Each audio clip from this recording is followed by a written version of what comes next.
Bienvenue sur TAG, votre destination pour des formations, du contenu de pointe particulièrement. Aujourd'hui, on va parler du marketing sur les réseaux sociaux. Donc, dans cette série de vidéos, nous allons plonger dans l'univers dynamique du marketing sur les réseaux sociaux. Nous allons parler de différents aspects du social media marketing, du social media optimization. Alors, bien sûr, comprenez que ce contenu s'intègre dans le cadre d'un parcours et je vous invite donc à aller voir notre plateforme tagat.com afin de voir un peu les structures qui vont vous permettre de ne pas trop vous perdre et de consommer le contenu de la bonne façon. Donc aujourd'hui, on va poser une introduction sur le social media marketing. Alors aujourd'hui, je veux démarrer avec un tweet de Elon Musk. C'est vrai que, est-ce que c'est une bonne référence? Je vous laisse juger. On a tous effectivement nos appréhensions par rapport à Elon Musk.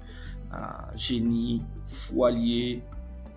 Alors, l'optique, ce ne sera pas forcément de juger dans le cadre de cette vidéo, mais quel que soit Alpha, ça reste quand même un acteur qui a réalisé des choses non négligeables dans l'écosystème tech à travers le monde et qui a aussi impacté, qu'on veuille ou non, le monde.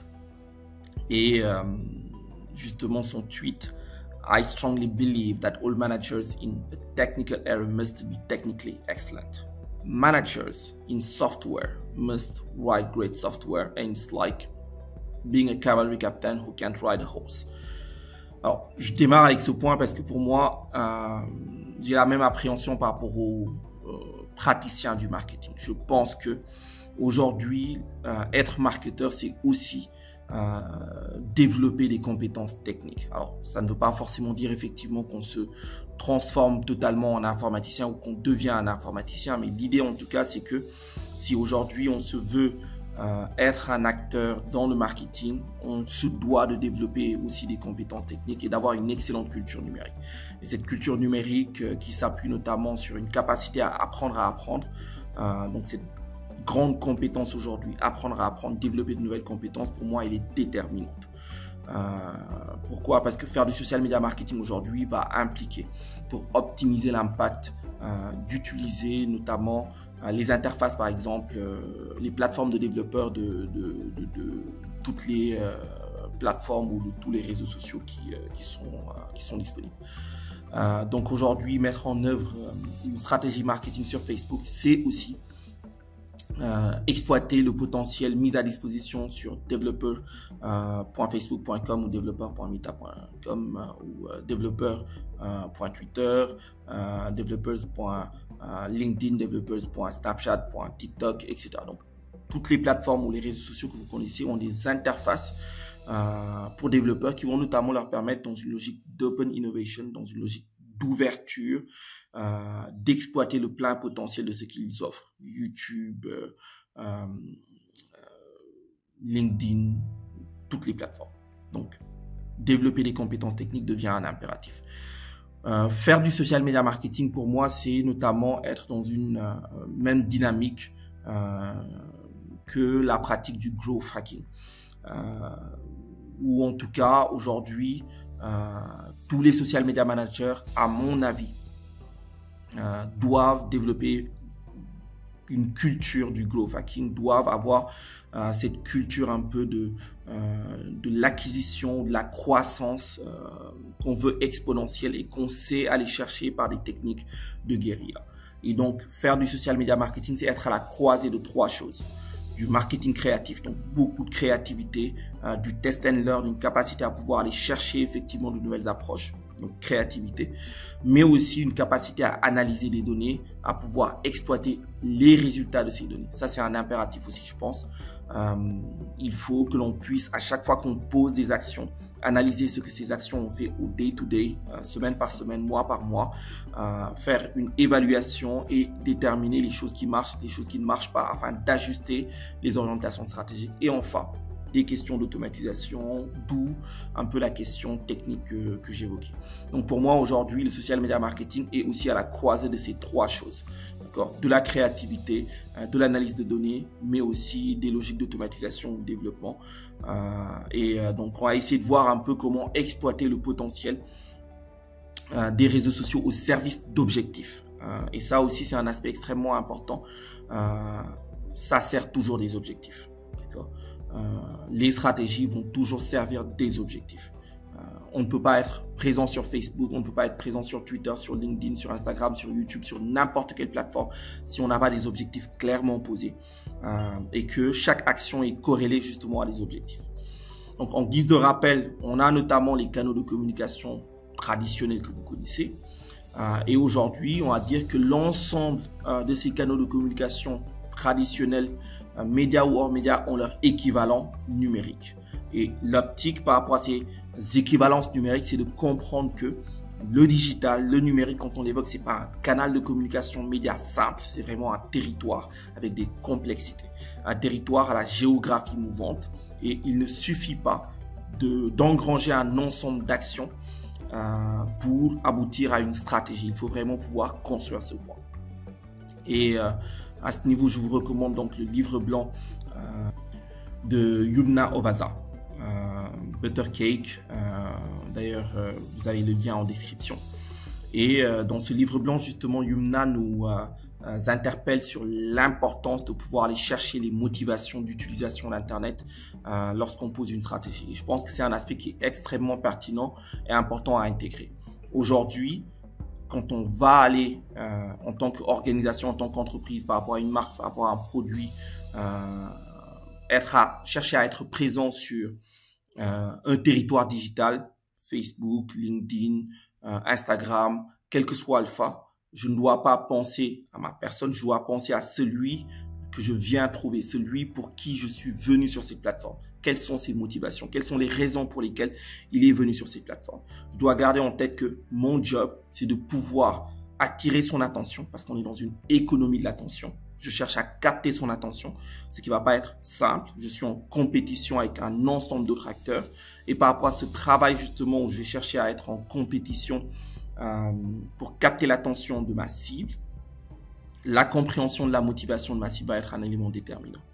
Donc finalement, on va considérer Internet comme étant un espace géographique à la géographie mouvante. Donc géographie mouvante parce que ça change du jour au lendemain, de nouveaux acteurs, de nouveaux territoires se créent et on a aussi des territoires qui peuvent rapetir, des territoires qui peuvent s'agrandir. Donc géographie mouvante basée sur des spécificités naturelles, des spécificités technologiques aussi. On a des territoires qui sont nativement mobiles, Snapchat, TikTok, etc. Et des appartenances culturelles et linguistiques. Donc on a aussi effectivement une réalité avec par exemple la tutosphère sénégalaise qui peut être différente de la tutosphère brésilienne ou de la tutosphère parisienne, etc. Donc l'optique, c'est de se dire que si on est effectivement dans une logique où on a un ensemble de possibilités, que Internet c'est un territoire à la géographie mouvante, l'optique c'est de déterminer stratégiquement comment je vais être présent sur ce territoire. Et ça, c'est certainement l'un des premiers travaux à effectuer pour le social media manager, déterminer les tâches. Alors, j'ai aussi envie, quand je parle de social media manager, que l'on comprenne que ici on va parler de l'ensemble des métiers qui gravitent autour du social media management. Alors, on a essentiellement 4 métiers qui majoritairement vont ressortir. Donc, c'est le métier de social media manager, le métier de community manager, le métier de content manager et le métier de traffic manager. Et tous sont autour de cette question de la présence sur les réseaux et médias sociaux. Donc, c'est important aussi de faire la différence entre le social media manager, le community manager, le traffic manager et le content manager. Le social media manager a un job stratégique. Son rôle est stratégique, par opposition au community manager qui a un travail opérationnel. Alors, ça ne veut pas dire que c'est moins important, mais c'est extrêmement important à mes yeux. Le community manager, extrêmement important. Il n'y a rien de plus important. Son job, comme son nom l'indique, c'est de fédérer la communauté, c'est de construire la communauté. Et pour une organisation, il n'y a rien de plus important que la communauté. Donc, ça va être important de pouvoir développer notamment pour le social media manager des compétences éditoriales. Il va poser la stratégie éditoriale, les orientations en termes de présence, la mise en œuvre de la présence sur chaque territoire, tandis que le community manager va gérer l'engagement, va construire la relation, va garantir la fédération, va créer la relation avec chaque acteur. Traffic manager, content manager. Donc là aussi, le traffic manager va être dans la logique de génération, d'acquisition de trafic par rapport aux objectifs qui ont été posés sur différentes landing pages, sur différentes plateformes web ou encore sur des réseaux sociaux spécifiques. Et pour le content manager, là, on va avoir un focus sur la création, la gestion des contenus numériques et bien sûr l'exécution opérationnelle de la stratégie éditoriale. Donc, on peut avoir une équipe dans le social media marketing avec un social media manager, un content manager ou même plusieurs social media managers, plusieurs content managers, plusieurs community managers et plusieurs traffic managers, dépendant bien sûr de la taille de l'organisation, de la taille des produits, des marques, du portefeuille à gérer en somme. Et tout ça va impliquer donc la mise en œuvre des actions qui ont été stratégiquement bien pensées en partant déjà du choix sur les différents territoires. Donc, il y a une pléthore de territoires. L'optique, ce sera effectivement de pouvoir choisir ces territoires. Alors, en réalisant notamment cette vidéo, un des aspects qui pour moi est un frein et d'ailleurs qui fait que je trouve qu'il n'y a rien de plus dangereux que de faire une vidéo sur le social media marketing, c'est la vitesse à laquelle ça évolue. Je peux mettre notamment des logos qui peut-être dans 5 ans, dans 2 ans, dans 10 ans, qui sait, ne voudront absolument rien dire. Et cette vidéo pourrait être caduque en 2025. Je la réalise en 2024. Elle pourrait effectivement être caduque même avant la fin de 2024 par rapport à un ensemble de points. Quand on parle notamment du metaverse, du web 3.0, l'évolution fait que forcément beaucoup des choses qui vont être évoquées pourraient être déjà caduques. Et ça, j'en parle parce que je pense aussi que c'est extrêmement important de pouvoir garder une dynamique d'apprentissage. Apprendre à apprendre. Je pense que ça va être extrêmement important d'apprendre à apprendre.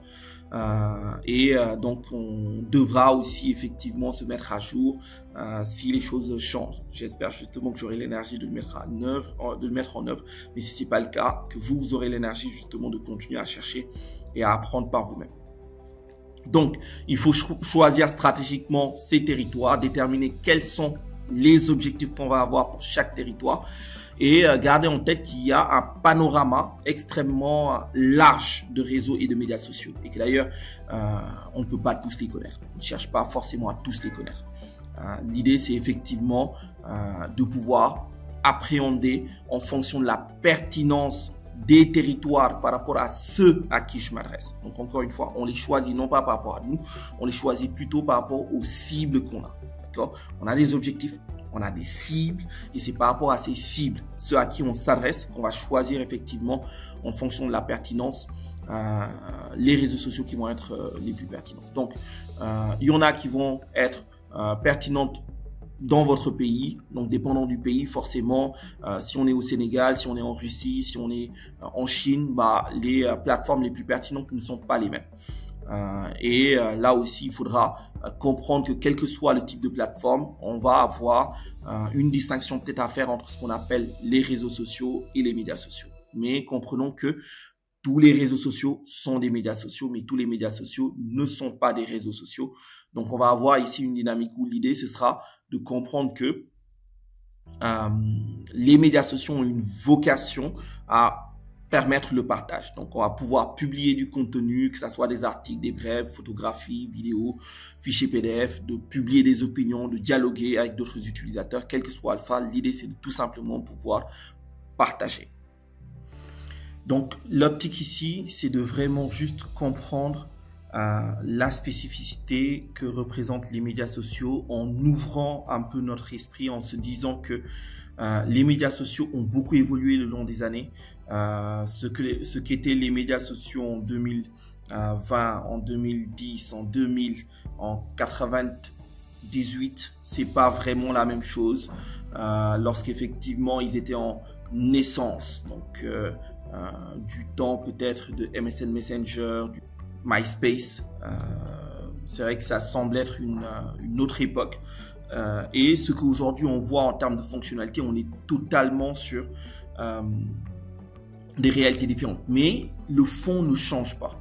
Le fond ne change pas dans le sens où c'est toujours une volonté de publier du contenu, une volonté de mettre à disposition du contenu tel que poussé par le Web 2.0. Donc le Web devient sémantique et il devient simple effectivement de partager du contenu, et justement les médias sociaux ont beaucoup participé à faciliter et à rendre accessible à toute personne cette perspective de production de contenu ou de mise à disposition de contenu.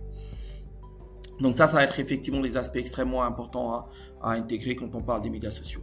Donc les médias sociaux vont rassembler une nébuleuse de sites web, d'applications, de fonctionnalités qui vont être liées au développement donc d'interactions qui peuvent être conversationnelles, qui peuvent être sociales entre les internautes.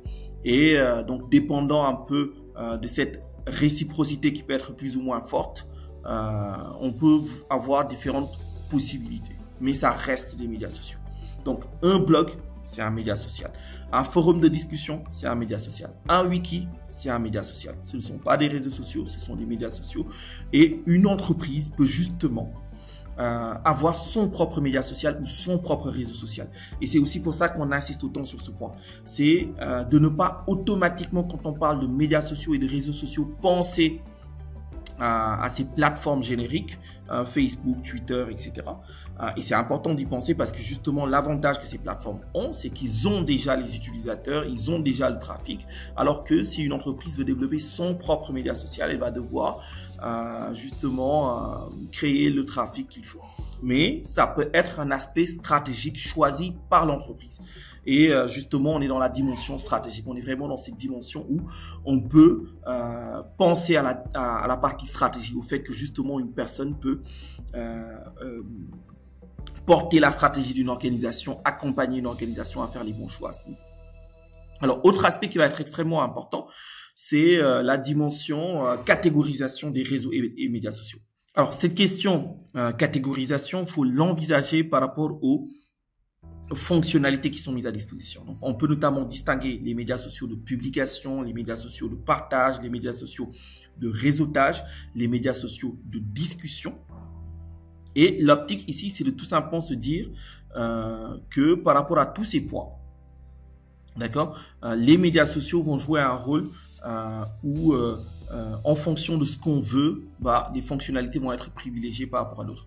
Donc LinkedIn par exemple à son départ, donc LinkedIn est un réseau social, mais encore une fois, tous les réseaux sociaux sont des médias sociaux. Et donc quand on parle de médias sociaux de réseautage, on englobe aussi les réseaux sociaux et ça englobe effectivement les réseaux sociaux de partage. Donc on peut dire LinkedIn au départ est un réseau social de partage, de réseautage sur moi, et ensuite dans son évolution, on voit que LinkedIn est devenu un réseau social mixte parce que le contenu est devenu tout aussi important. Publié a une forte place donc aujourd'hui sur LinkedIn.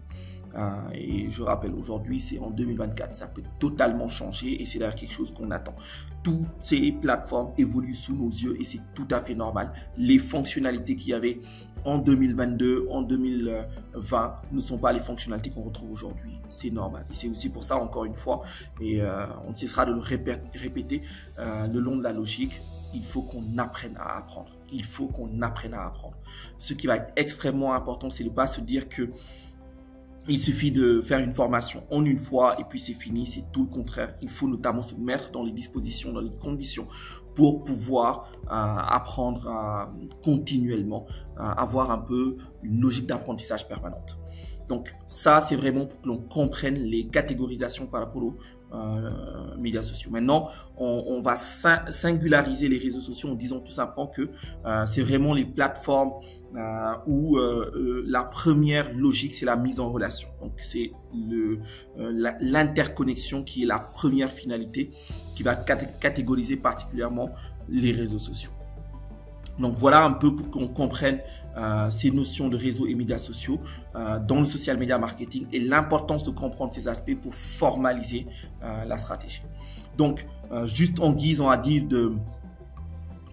d'éléments culturels, hein, donc de culture numérique, et que nous tous on puisse ensuite s'ouvrir à aller en chercher plus. Donc vous avez par exemple les plateformes de blog, donc pour faire effectivement du blogging. Alors un des plus connus forcément, donc WordPress, alors qui fait tourner l'essentiel du web, hein. Alors, c'est sûr, WordPress peut permettre de faire des sites web. Donc, je rappelle qu'un site web, c'est juste un ensemble de pages web liées entre eux.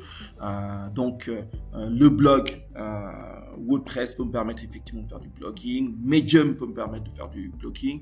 Et il y a une pléthore d'outils. Donc, on peut stratégiquement choisir d'aller poser une approche où on accompagne une entreprise pour poser son blog ou même ses blogs. On peut avoir plusieurs blogs, dépendant de la stratégie, des objectifs qu'on se fixe. Même chose pour les wikis. Donc, une entreprise peut aussi développer son propre wiki. Peut-être qu'on est dans un secteur d'activité avec un jargon spécifique et où la communauté a besoin peut-être d'échanger sur ce point. Donc, là aussi, on peut créer un wiki. Donc, quand on parle de wiki, le wiki, c'est justement une logique où on est dans la co-création de contenu. Une communauté co-crée du contenu via effectivement donc un wiki. On a les plateformes hybrides de publication comme Tumblr. Alors Tumblr qui a beaucoup évolué et qui, on va dire aujourd'hui, est un art. Et ça je mets l'accent dessus. C'est essentiellement pour montrer ce qu'on a évoqué un peu plus tôt. Internet, le numérique, c'est une géographie mouvante. C'est vraiment un territoire à géographie mouvante. Tumblr a eu une époque, on va dire, d'explosion où c'était vraiment une des plateformes de référence avant effectivement la décadence.